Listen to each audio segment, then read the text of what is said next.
One day, Edward was in the shed where he lived with the other engines. They were all bigger than Edward and boasted about it.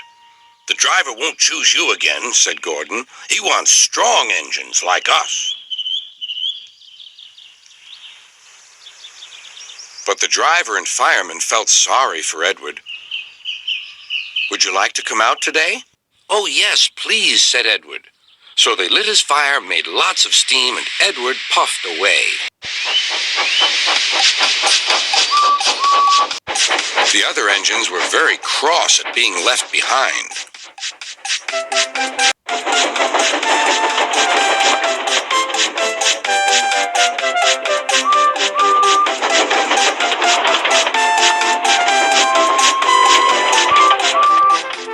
Edward worked hard all day.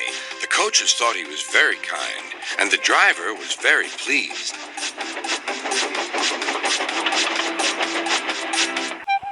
"I'm going out again tomorrow," Edward told the other engines that night. "What do you think of that?" But he didn't hear what they thought, for he was so tired and happy that he fell asleep at once. Next morning, Edward woke up to find nothing had changed. Gordon was still boasting. "You watch me, little Edward, as I rush through with the express. That will be a splendid sight for you. Goodbye, little Edward. Look out for me this afternoon."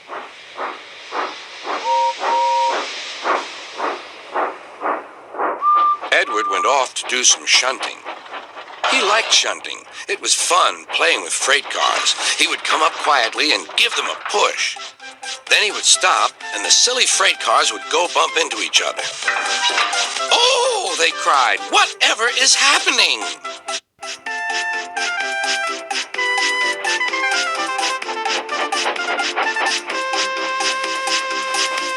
Edward played till there were no more freight cars. Then he stopped to rest. Presently, he heard a whistle. Gordon was cross. Instead of nice shining coaches, he was pulling a dirty freight train. "A freight train, a freight train, a freight train," he grumbled. "The shame of it, the shame of it, oh, the shame of it." Edward laughed and went to find some more freight cars. Then there was trouble. "Gordon can't get up the hill," the porter called to Edward's driver. "Will you take Edward and push him, please?"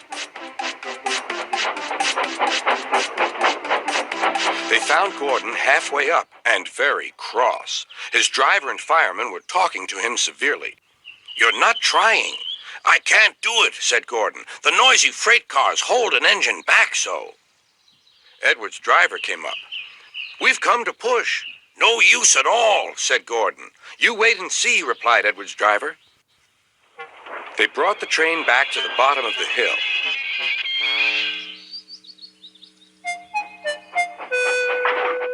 "I'm ready," said Edward. "No good," grumbled Gordon. They pulled and pushed as hard as they could.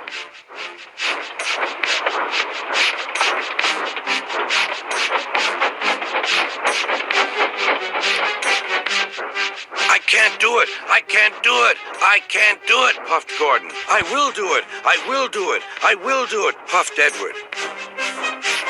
Edward pushed and puffed and puffed and pushed as hard as ever he could.